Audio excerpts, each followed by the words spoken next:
Iran is an Islamic country. A lot of people may not be as religious as other Islamic countries within Iran. Women don't play football. Women shouldn't be wearing short. Women shouldn't be revealing too much skin. All of this, my dad had been brought up with, and he was conditioned that way. And he was very protective over me.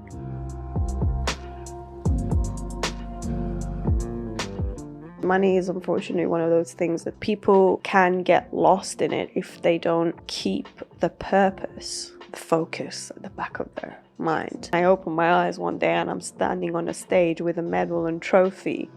The first time I step on stage, there's been a lot of people in this industry that have been doing it for years and still trying to achieve what I've achieved. Is that a signal? On today's episode, Jeyda Milani, overcoming bullying and racism to become an award-winning bodybuilder. Hi, Jeyda.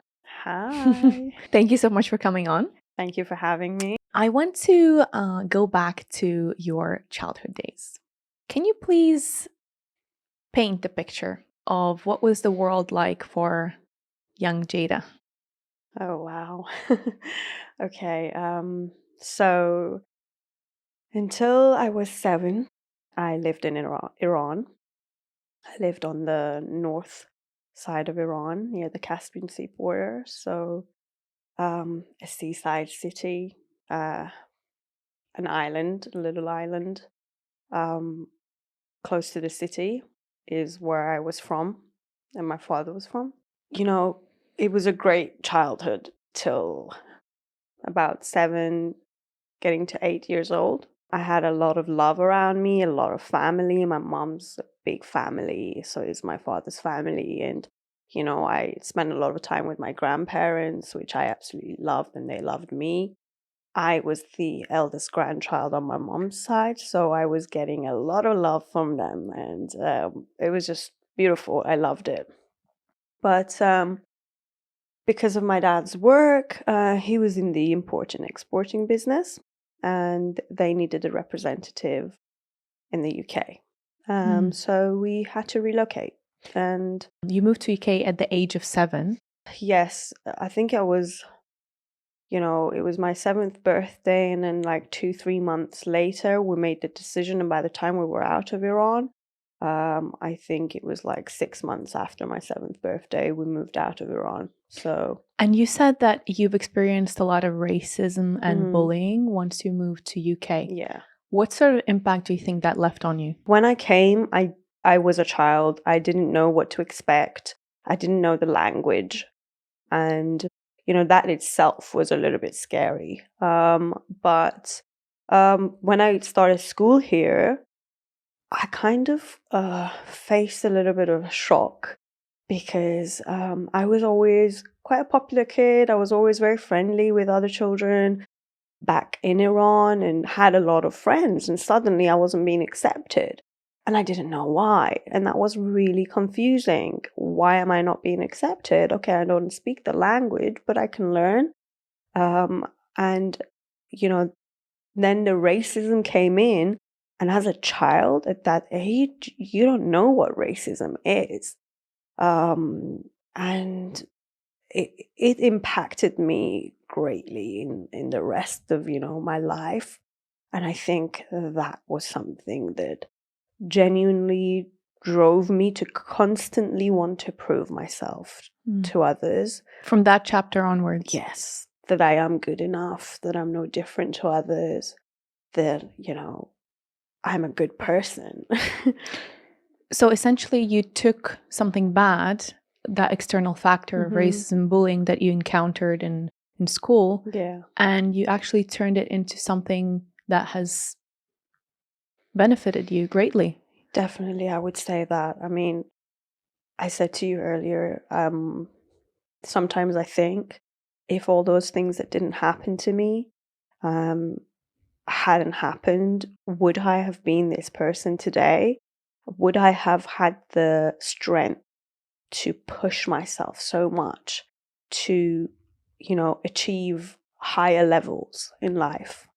And I guess I would never know the answer to that, but deep down, I feel like a huge part of that I never wanted anything, that was small. I always wanted the bigger things in life and wanted to be in the center of the spotlight to prove that it can be done, is because of everything I went through, because of all the hardships and, feeling like I was worthless at one point and just wanted to, just prove myself all the time. Definitely, I think that has been a major part of my life, yeah.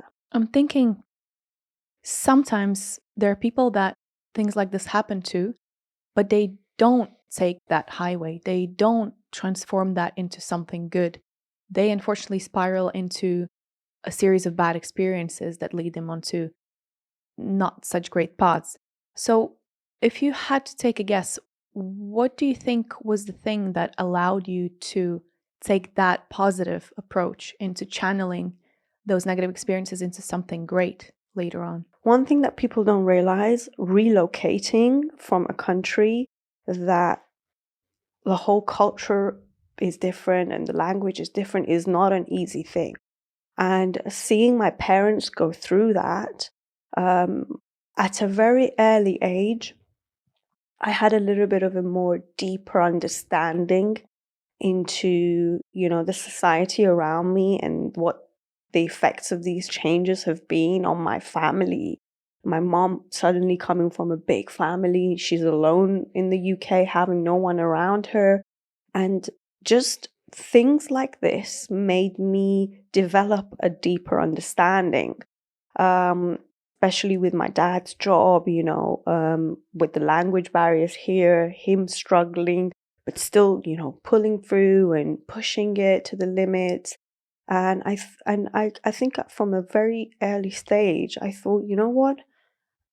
My parents say they've decided to make this relocation because they want me to have a better life.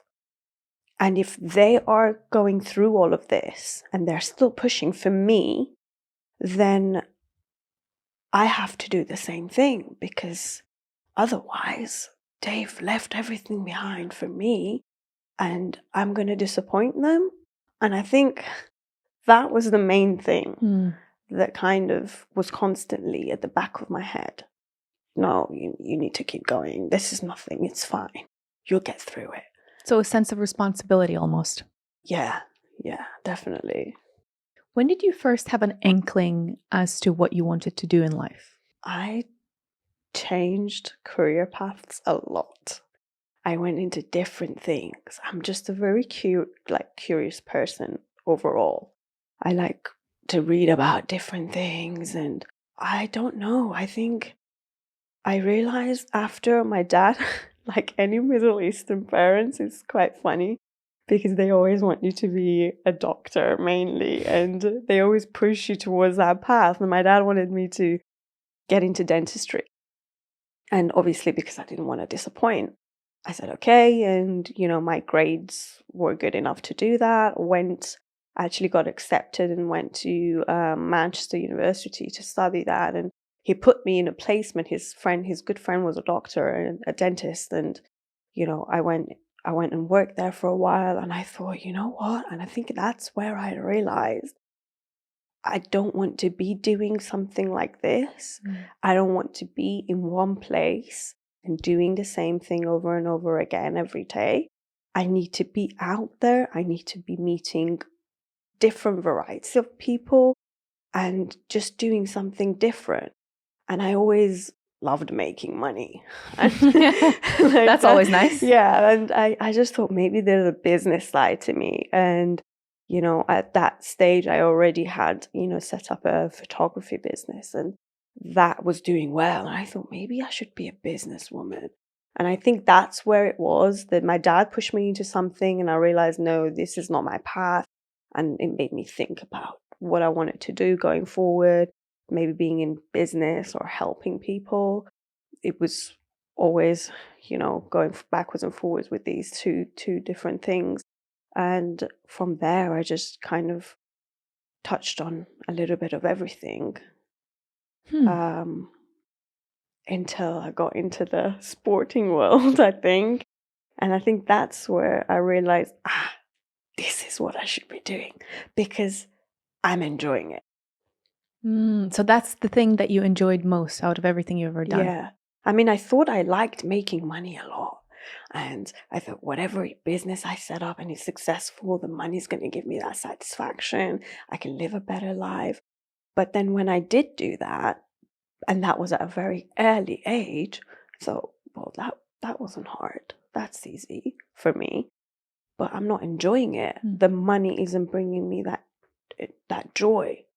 So then I got involved in sports and I was happier.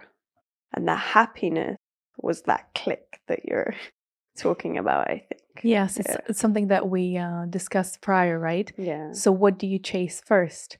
Chase your passion in this case. And if you indulge your passion and you master your craft and help other people with your craft, then the money is very likely to follow. Whereas if you just focus on money, which essentially is just a tool at the end of the day, then likelihood of at some point finding yourself disappointed is very high. Yeah. And you can get lost in it. Money is unfortunately one of those things that, people can get lost in it if they don't keep the purpose, the focus at the back of their mind.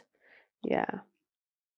You actually liked sports since very early age. So when did that click for you professionally that you want to pursue sports? Sports in general goes back to the time I was at school, the times I was at school and I was experiencing all the bullying and racism. And it was really bad. The racism was really bad. I lived in the north of England, and at that time when I'd come to the UK, there was a lot of foreigners, especially Middle Easterns, coming into UK, and there was a very low level of understanding amongst people why these people are coming suddenly into our country, what's going on, and they would just put everyone in the same group and make assumptions, and therefore racism in the north was a little bit higher than, let's say, it would have been in London, because London's a little bit more international and it always has been. But in the north, it wasn't like that. So because of the bullying and the racism I was experiencing, I wasn't really involved in anything. I didn't have many friends. And sports at school was the only thing I could get involved without needing to be friends with anyone.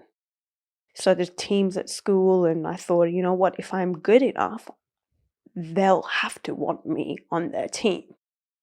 And I started playing football, I started playing field hockey at school, and, I caught a bit of attention on the field, being good. I had some skills, and the coaches at school realized that. And, there wasn't a lot of communication. There wasn't a lot of, oh, you're good. Oh, you can develop this skill further. There wasn't anything like that. It was just like, okay, you can be on the team. And that was a lot for me. Like, finally, I was being accepted in something. And it just felt great. And that's where it started. I was like, you know what? I'm going to keep this up. I love it. It was, I think there was days where I was like, oh, I'm so tired. I don't want to play football today. Like, it's so cold. It's so, I don't want to go out today. But it was because I was part of something. It was pushing me to do it. And then I eventually fell in love with it. And then that developed into a semi-pro level. But there was a lot of culture clashes. My parents and a girl playing football, they just couldn't accept that. Tell me about the cultural challenges you faced when you considered doing bodybuilding professionally. My father had lived in Iran for like 35 years, and he was brought up with Iran is an Islamic country. A lot of people may not be as religious as other Islamic countries within Iran, but they are still culturally nurtured into believing certain aspects about women. And one of them was, in sport, women don't play football. Women shouldn't be wearing shorts. Women shouldn't be revealing too much skin. And all of this, my dad had been brought up with, and he was conditioned that way. And he was very protective over me. And even though he had traveled abroad and he was part of a national team in Iran for kayaking, he traveled for the World Championships to Finland and the UK. Prior to actually bringing his family over, he knew what it was like over here. It was much more open. There was a lot more freedom, especially for women. But it was a shock for him. And when he came, he didn't think it was as bad as in his head, as bad as he thought. And so that way of thinking for my family resulted in me not having a lot of opportunities I could have had in sports. So from going from a place where you can't wear shorts and football isn't for a sport for a girl, going to in a two-piece bikini on stage, that was me completely rebelling against everything and saying, you know what? You don't have a say anymore. This is me. Did you ever feel afraid to lose your family's approval? I think deep down, I thought that I was a disappointment to them. Because, everything they didn't want me to do and the world around me was doing, and it was fine, and they said no, I was doing also. And I thought, well, I must have already disappointed them, so I can't do this anymore. There was a transition with my mom at one point, and she, was much more supportive than she was in my younger years. And she said, you know what? I admit I was wrong, and I stopped you from doing a lot of things that you loved and you wanted to try out when you was a teenager, when you was younger. And it wasn't right of me to do that. I should have let you explore it, but I did it because your dad wanted it that way. And obviously parents are always going backwards and forwards, trying to blame each other. But my dad then explained, obviously, because I've lived this way for so long and this is how I was taught. And I'm sorry. They just said sorry. And I said, look, I lost a lot of opportunities because of the cultural reasons, because of the way you were thinking. So from here on, I'm just going to really try and live my life the way I wanted, which I honestly believe is not the wrong way. And, my mom was like, go and do whatever you need to do to make yourself happy. And my dad slowly followed that. And as we're speaking today, he said he's proud of me for where I am today. How important and how much did that mean to you that they actually came to you with these apologies and this acknowledgement as well? It was a sense of, relief that I wasn't a bad kid. It was always at the back of my mind. Am I asking for too much? As an Iranian girl, am I asking for too much? Am I disappointing, my community, my people? Or is this just normal? And I think that was cleared up. And that was a really good feeling. And I realized it was much more important to me, actually, than I originally thought. Because I was angry and I was like, you know what? I'm just going to do whatever I want. I don't care what you all think. Which took a lot of courage, actually. I'm going to be honest with you. But I think when they finally said sorry and when they finally came to terms, I realized that, oh wow, this feels good. I didn't think it was that important that they say, when you're angry. Yeah, because it's almost like a protective mechanism. Because you don't have it anyway, the approval. So you almost like ignore it and say, well, I don't need it anyway, right? Yeah. But then once it does come, it does make a difference. Yeah, it makes a difference. You don't think it would have, but it made a difference. Yeah.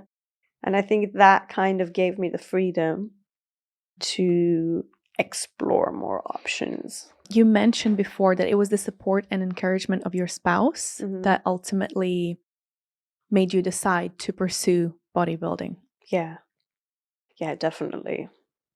I don't know if he regrets it now because it's hard to live with someone that's in the bodybuilding industry, but maybe we can come to that later. But yeah, he definitely was the reason behind it. And it was because I lost a lot of opportunities in the sports field when I was younger, you know, and then because what happened was I was scouted for higher level teams for football, and, you know, because of family not wanting me to pursue that career, so I left it. And from there on, team sports weren't something I could get involved in because I would just let the team down if we needed to go at a higher level or travel to, you know, for competitions.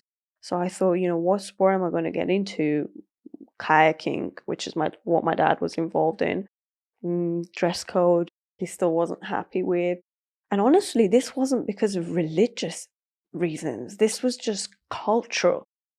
He says now it wasn't because of religion. I didn't want you to not wear that bikini or not wear. It was just culturally conditioned that way that, you know, maybe people will take advantage of you being a girl, you know, dressing like that. So it was his way of protecting you. Protecting, yeah.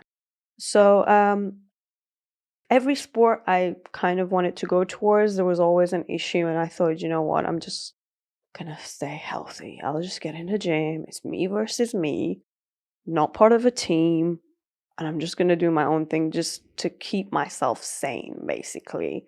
And because I was at the gym quite a lot, I found myself, you know, going every day. My partner said, you know what, there's a lot of people competing these days. You seem to be in the gym all the time. Do you want to maybe do that? Like, give that a go because you've lost a lot of opportunities. You always said, you know, I never got the chance to prove myself as a sports person. If I can do it, go do that. And I thought, bodybuilding. I never thought of that. All right, I'll have a look into it. And he said, yeah, go speak to a coach. I said, okay, there's this guy at the gym. He looks quite good. He looks like he's a good coach. I've seen him train other people. Let me go and speak to him, and that was it. I love to see how a real life example of how a supportive relationship can help you flourish professionally 100%. As well. And you've been married for 11 years. So can you share with us some tips of how to maintain a great relationship? Oh, wow. I think the biggest thing is learn from each other. Don't set rules. Just, you know, you're not there to change each other. You need to learn from each other and grow together. Respect each other's, mindset and way of thinking, and always explore. If there's something you're not happy with from your partner, don't just take what they say. This is what I've always done. I've always explored, you know, what's behind it. Where is this coming from? What's triggering it? And I think that is the effort that you need to put in. If you hear something you don't like or see something you don't like, don't just see that. Explore what's behind it, what's triggering it, and talk about it and communicate. I know people always say communication is key, but I say kind communication is key. Yeah. Communicating and being bitter with your words doesn't get you anywhere. It's not what you say, it's how you say it. Yeah. You need to be kind. I think, to sum it up, to answer your question, kindness. Because at the end of the day, you're there to, you know, support each other. You began this relationship because you both needed that love. And if you're going to be always disagreeing with everything and not letting things go and not, caring enough to look deeper and being kind, then why are you in this relationship? Do you know what I mean? So I think that kindness is the biggest thing. Always be kind. I love how you said also just putting in the effort. Yeah. You know how there's that saying, the grass is always greener on the other side. Yeah. I think the grass is greener where you actually water it. Yeah, definitely. Simple as, but people forget. Yeah. And there's another one that I love, which is, if we kept treating our partners the way we treated them in the dating phase throughout the whole relationship, that relationship would never end. Yeah. Quite literally. Literally. And you know what? We're all individual people that have gone through life with different experiences. No matter how much you think that you've got in common with the other person, you've all individually have gone through a lot of things. There might be a lot of things about your partners that you've lived with for many years, the smaller details that you don't know about. You can't possibly ever know 110% like what's going on in their mind or what they've gone through. And everybody's journey and everybody's story is different. And, that has a huge impact on the person who they are today that you're living with. And you can't just expect everything to be the way you want, because that person has had a different experience. It might be difficult for them to accept your ways. You even try to be how you want them to be because of things that have gone on in the past. We always have to respect that everyone goes through the journey of life differently, and we're all individual people. And if we get together, we need to be kind to each other, because you never know what that person's gone through or what the past experiences have been like. Yeah. So it's also that patience, compassion, and understanding. Yeah. Which will eventually result in the two, opening up to each other a little bit more and being more comfortable, and maybe talking about past experiences, which has always been like, I talk with my partner, and something he says and he might not even realize it from his past, sometimes it just clicks. I'm like, oh, that's why he thinks like that, or he's this way with people because of this experience. Do you know what I mean? Yeah. So what we go through in life has a lot, especially as a child, in our childhood, has a lot of impact on the adults we are today. So let's always be kind and take that into consideration when we're approaching our partners. Yeah, definitely. Having started your bodybuilding career in 2019, you already have amassed an impressive list of achievements. So 3 times first place in UK and several times European podium in IFBB Pro League. Everything that happened in my life during my childhood especially strengthened my mindset. This isn't a physical sport at all. This is a sport that's literally done with the mind. It's not bodybuilding, it's mind building. I always say that. And it's all about having mental strength, pushing through, believing that the hardship is happening for a reason.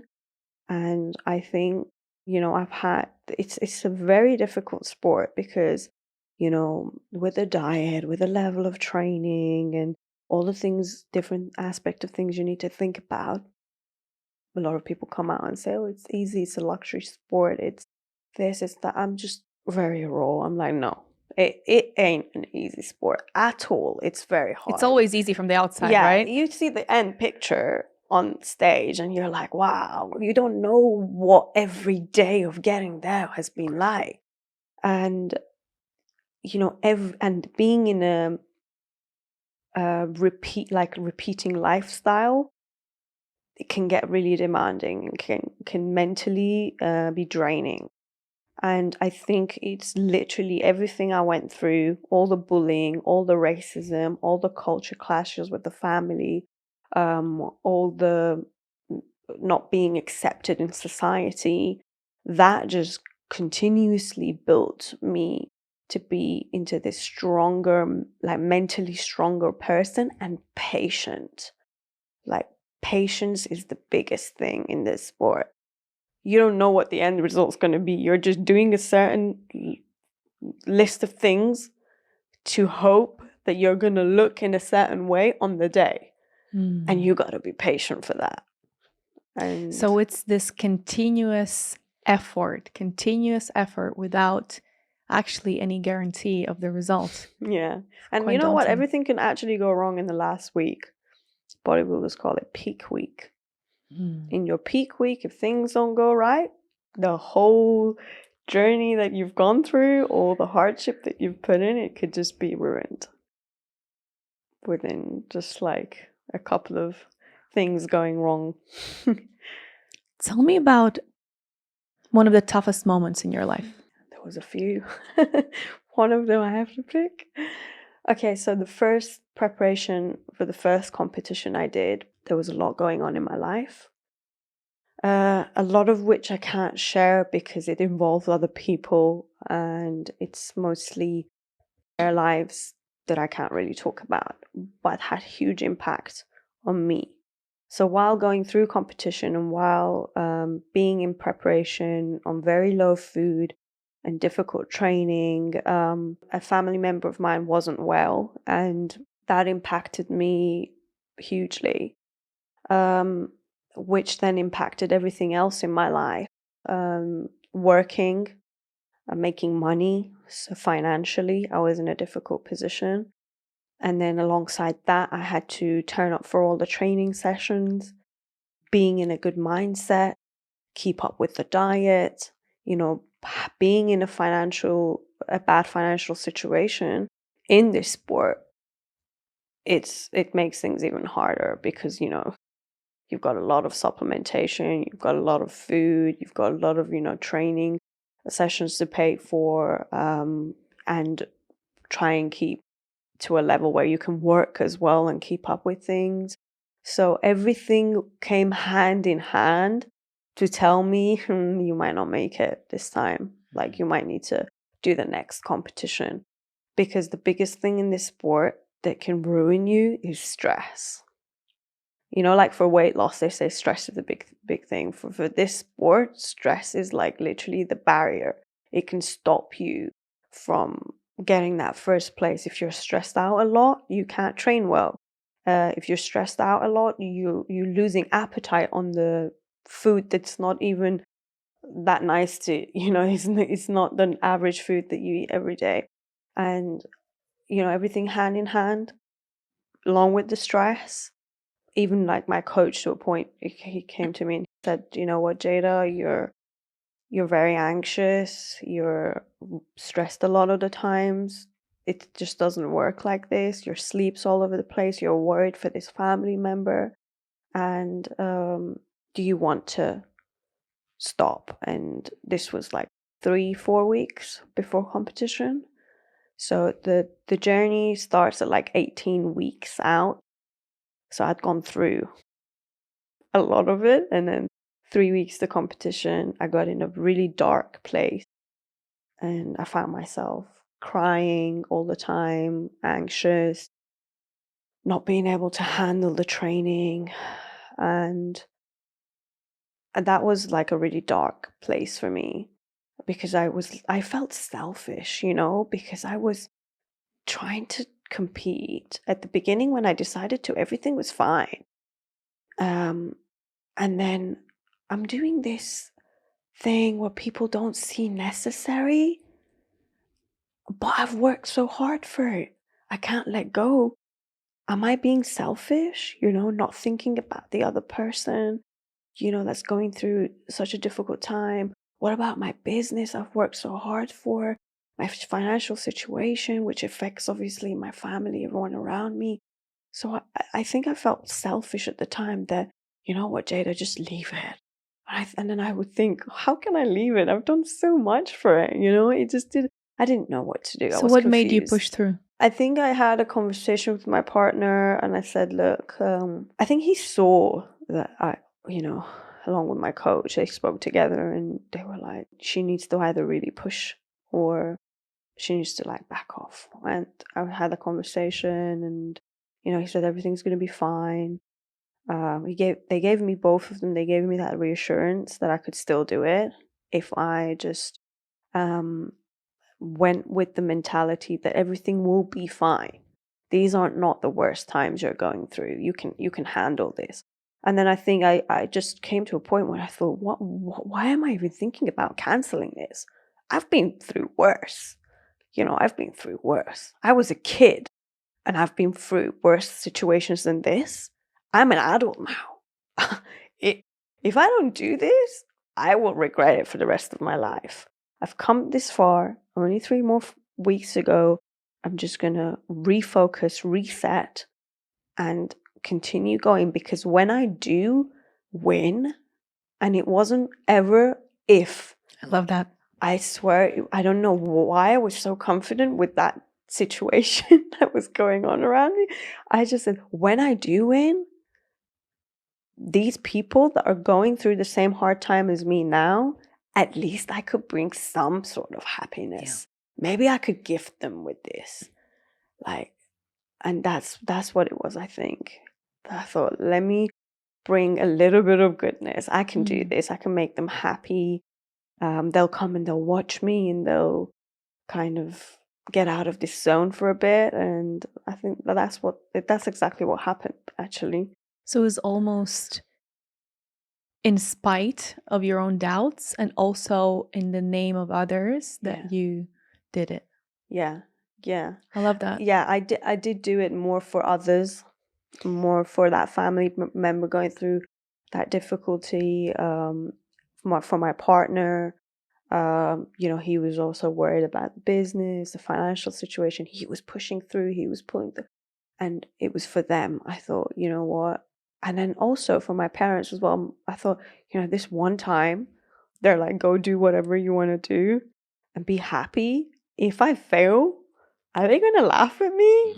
Probably not, because obviously they're my parents and they love me. But that was always at the back of my mind. I thought, I need to do this. If I don't do it, I'll disappoint a lot of people and I'll just fail everything that I've worked for to prove that, if I had the opportunity, I could do it. I need to prove that I can do it. I love that you used specifically that as a fuel. And this is something that we discussed also prior to the recording, that when you make your life bigger than just about yourself, it just becomes bigger. Your life becomes bigger. You can tap into these reserves of this motivation and this power and this energy, because all of a sudden it's not just for you. Yeah. You're doing this for other people as well. And I think that's really, really powerful. Yeah, 100% agree. It is definitely one of the most powerful things you can have mentally if you go down that route. Yeah. You're also training other people. Why is that important to you? Coaching came from the part of me that wants to help people. I've always been that person, in the family where everyone calls if they've got something that they can't figure out or they've got a problem with. Even if I don't have a clue about it, they just still call me, because I never say, no, I don't know how to do that. I just always like, okay, well, let me look into it. Maybe I can figure it out for you. Or, oh yeah, I know so-and-so that can get this sorted out for you. And it's just like the elders in the family, it got to a point where they're approaching me. And I think at one point, and I said to my mom, why does the whole family call me when there's something up? Like, there's elder people than me in the family, more experienced than me. Why am I getting all the calls? Because at one point it became a little bit frustrating, and I couldn't say no to people. And my mom said, well, you always figure out the answer for them and you're always willing to help. Not a lot of people are willing to help these days because they've got so much going on. They'll just mostly would be like, I don't know. I've never done this before, or I'm sorry, I can't help you. But I was never that person, which did impact me in a bad way as well, because sometimes I was getting involved in sorting out things for people that I wouldn't get anything out of it, to be honest. Just helping, purely helping, that would distract me from what I was doing. But then when I'd done it for them, it was just such a satisfaction. I thought, you know what, I do enjoy helping people. I get a good satisfaction out of it. It drives me forward to do better things. And that's where coaching started from, because I just got approached a lot on social media, especially after a couple of wins. People were approaching me, asking me for help, telling me their stories. And that was incredible. I got to a point where I thought, wow, these people are sharing these deep stories with me. They're trusting me. They're looking up to me. I need to do something with this. I need to help people. And that's where the coaching started from, just wanting to help people, really, more than anything else. This ties well within my next question, which was about purpose. So if you feel like you found yours, how would you define it? I don't know how to put it into words. I think everyone's purpose is to help each other. Everyone is here to bring something good in the areas that they have skill. And that's what I genuinely believe. And I think my purpose might actually be, I deep down always think, I can be better. I can do better. I can achieve better things. But then there's always a question of, well, why? To do what with it? Do you know what I mean? Because a lot of the times people want everything for themselves, for their own self-satisfaction. I think I'm in this position for a reason. It didn't just happen that I've got a lot of opportunities taken from me, and then I open my eyes one day and I'm standing on a stage with a medal and trophy. The first time I step on stage, there's been a lot of people in this industry that have been doing it for years and still trying to achieve what I've achieved. Is that a signal? I think I see everything as a signal. That's how I'm still finding my bigger purpose, let's say. I think your purpose can change based on your situation and what you've got to work with. At the moment, I do genuinely believe is helping people. It's changing people's mentality towards life. And I believe there is a bigger purpose waiting for me as I develop and nurture my knowledge within the industry and life overall. I don't know if that answers your question. Absolutely. Yeah? Absolutely. Okay. It resonates a lot. Yeah. And I think something that you mentioned earlier as well about coaching and helping people, I think it's almost as a calling. You're called upon. Yeah. Helping other people. You have this desire to share and to uplift people that really resonates with me, which is the reason why I'm doing what I'm doing as well. So it's a great feeling. Yeah. Especially when you see the other person happier. Yes. It's I don't think it's a feeling that you can really explain, to be honest. It's like when I see my clients change and over things that could be little to others, they cry and get so excited and wake up and they send you this message of, I fit into that dress, and it might be something very small for other people, but you don't know how much that person struggled with that in their mind for maybe even years. And whoa, suddenly there's a person called Jeyda and she could change that, and she did it. And I'm like, wow, okay. Maybe this is definitely what I should be doing. If I'm making this person happy, what's greater than that? What's, more beautiful than that? Nothing. In fact, I share your thoughts fully on this. If you could go back in time and tell your 18-year-old self something, what would it be? Don't waste your time overthinking about everything society's trying to tell you. Just do you. You believe you can be something great. I sometimes think about this too, and I think you really can't rush growth. Every lesson that you unlocked for yourself, it was because you were ready in that moment. And the reason that you didn't unlock it before, it's because there were some pieces of the jigsaw missing. Yeah. So I definitely relate to the concept of everything does happen at the right time, the right place, exactly as it's supposed to be. Your time will come. Like, especially in this sport, in bodybuilding, a lot of people these days, it's a hard sport. You go through a lot. You stand there on that day and there's judgment. You're putting yourself in front of being judged. And, you know, recently on my socials, I've been openly talking about the fact that, you know, when you come off that stage, you can't complain. You can't say, oh, I should have won. If you should have, you would have, because it would have been your time. Your time is not now. Accept it, you know. But the thing is, you've worked hard. You've brought something that a lot of people can't do. Acknowledge that. And you've brought the best version of you. And that's what that matters. So it's like the reasons behind what we do, the reasons behind the things that we do is quite important. Doing it for the wrong reason can lead us down a road of, you know, asking the wrong questions and being disappointed with something that we should have enjoyed maybe down, you know, on the journey. So honestly, if it's your moment, if it's meant to happen for you that day, it will happen. If it hasn't, your time will come. But I always say, be conscious. Just look out for opportunities, things, signals. You know, be aware. Channel your inner self more to see, is this what I should be doing? You know, ask questions about yourself. Speak to yourself kindly and ask those questions so you can find your path easier for the right reasons, and trust that if it's meant to happen for you, it will happen at the right time. Beautifully put. What's next for you?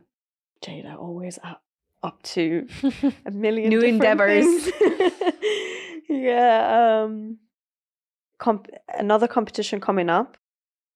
So every time I've stepped on stage, I've placed. I've had a medal, I've had a placement, and it's not something that happens all the time in this industry. And I'm quite blessed to have had the opportunities I've had. And, you know, every time I've stepped on stage, I've placed, I've come away with a medal, with really good placings as well, higher than I expected. So that, again, I was saying about the signals, I took that as a signal that, okay, as long as I'm getting better all the time, then maybe I should just continue and see how far I can go. So last year, I transitioned from the fitness and modeling industry, which is a different type of competition, to the Pro League ifbb, which is a higher level and just different criteria. And first time I stepped on stage in the new federation, I placed 5th. It was a European championship. There was a lot of competitors. I just went in to have an experience. I didn't go to get a placement because I just, you know, at that point thought, you know what, I'm not going to be naive. I'm going to be realistic. Whatever happens, happens. I'm here. And the fact that I have the opportunity to be here as an Iranian woman, to be competing in this sport, says a lot and will open a lot of eyes for the women of my country, at least, and a lot of women across the world that, you know, don't always believe that, you know, they can be involved in something similar. 5th place was amazing. And this year I went back to obviously improve on that. I got 2nd place, which was a huge improvement for me. I thought, you know, maybe at least 3rd I'm going to get, but I came away with 2nd place, which was amazing. So I'm very close to that 1st place and to that overall. So that's what's driving me forward right now to have another competition next year. But I needed to take a lot of break because I've been dieting for too long and it's not healthy on the body. So next year, one more competition, maybe a few more like close to each other. Working on my coaching app right now, just to be able to provide a better service to my clients and easier method of coaching, so that it saves me a little bit more time, so that the coaching is allowing me to focus on the actual client more rather than, the programming and everything like that. So the app will really help with that, hopefully, and with being a better coach as well. YouTube channel coming up, a lot of fitness things and traveling. I was blessed to have the opportunity to travel around Europe on a road trip after my competition recently. That was amazing. I filmed a lot, and for a lot of I will do it in both languages, so Farsi and also English, just so that the people in my country can also get to see some of the places that they might not have the opportunity to travel to. But I'm also keeping the fitness aspect of things within these videos, showing, what it's like to be on the road as a bodybuilder.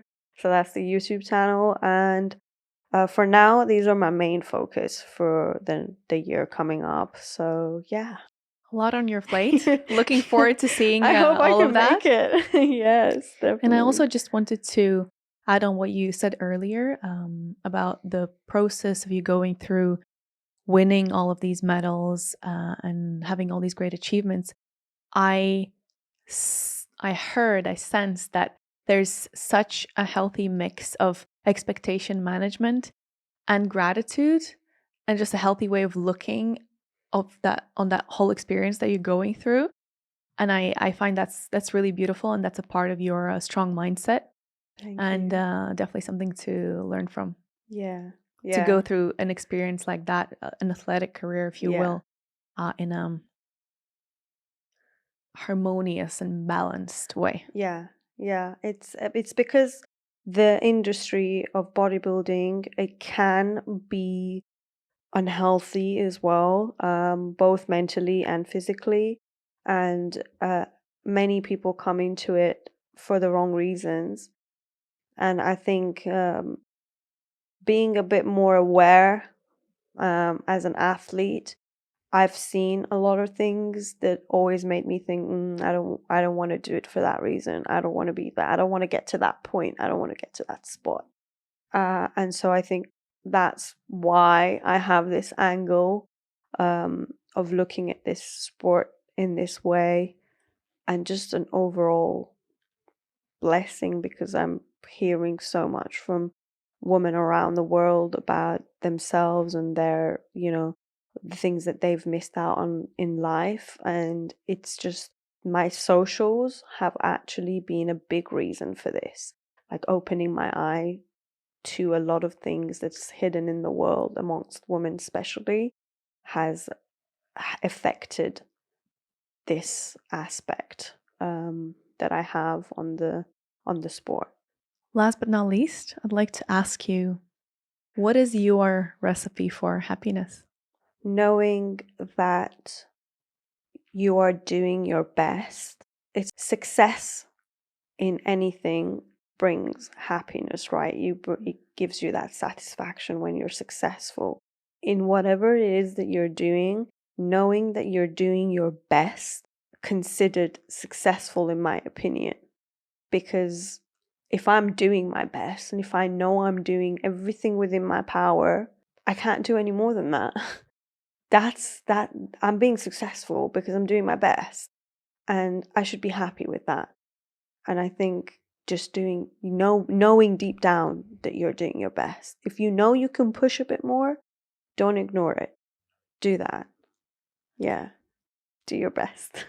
On this beautiful note, thank you so much for having me. Thank you for this opportunity. It's been a great chat. Thank you. Hello friends, if you enjoyed this episode, please make sure to subscribe and share it with someone. I would love to hear your feedback and suggestions as to what guests you would like to see on the show next. See you next week.